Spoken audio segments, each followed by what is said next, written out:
In this video, we are going to discuss about question tags. So, question tag is a very important topic in your intermediate first year.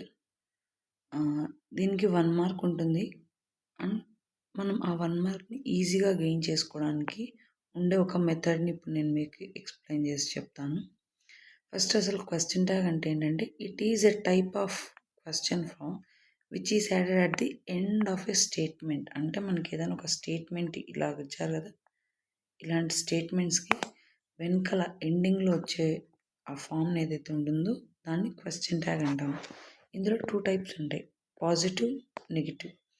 Positive question tag అంటే ఏంటి అని అంటే positive స్టేట్మెంట్స్కి వచ్చేసి negative question tag use చేస్తాం, నెగిటివ్ స్టేట్మెంట్కి positive question tag use చేస్తాం. అంటే నీకు పాజిటివ్ క్వశ్చన్ ట్యాగ్ మనం యూజ్ చేయాలి అని అంటే ఇచ్చిన స్టేట్మెంట్ నెగిటివ్ అయ్యి ఉండాలి. నెగిటివ్ క్వశ్చన్ ట్యాగ్ యూజ్ చేయాలంటే ఇచ్చిన స్టేట్మెంట్ పాజిటివ్ అయి ఉండాలి.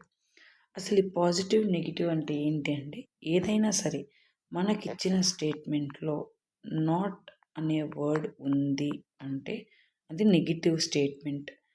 నాట్ అనే వర్డ్ లేదు అంటే అది పాజిటివ్ స్టేట్మెంట్.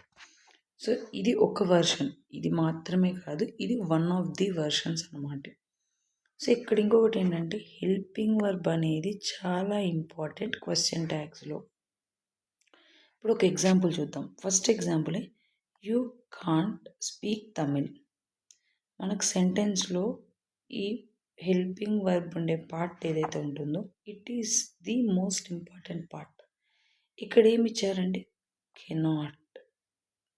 ఇందులో నాట్ ఉంది కదా, సో ఇది ఏమవుతుంది, నెగిటివ్ స్టేట్మెంట్ అవుతుంది. నెగిటివ్లో కాబట్టి మనం ఏం రాయాలి, కెన్. నాట్ తీసేసి రాయాలి. సో ఆన్సర్ ఏమవుతుందంటే కెనాట్లో నాట్ తీసేసి కెన్, ఈ ముందరుండే ప్రొనౌన్ యాజ్ ఇట్ ఈస్గా ఇక్కడికి వచ్చేస్తుంది. సేమ్ ఇంకొక example, you don't like me. Don't, do నాట్లో నాట్ ఉందా, ఒకటి ఏం చేసా, నాట్ తీసేసి డూ, యూ అనేది ఇలాగనే వస్తుంది. ఒకవేళ ఈ సబ్జెక్ట్ ఏదైతే ఉందో మనకిచ్చిన సబ్జెక్ట్ నౌన్స్లో కనుక ఉంటే మనం దాన్ని ప్రొనౌన్గా కన్వర్ట్ చేసి రాస్తాము. క్వశ్చన్ ట్యాగ్లో ఎప్పుడైనా సరే మీకు హెల్పింగ్ వర్బ్ అండ్ ప్రొనౌన్ ఉంటాయి. ఈ స్ట్రక్చర్ వచ్చేలాగా మనం చూసుకోవాలి. ఈ రకంగా క్వశ్చన్ ట్యాగ్స్ని ఈజీగా ఐడెంటిఫై చేసి ఎగ్జామ్లో మనం అటెంప్ట్ చేయొచ్చు.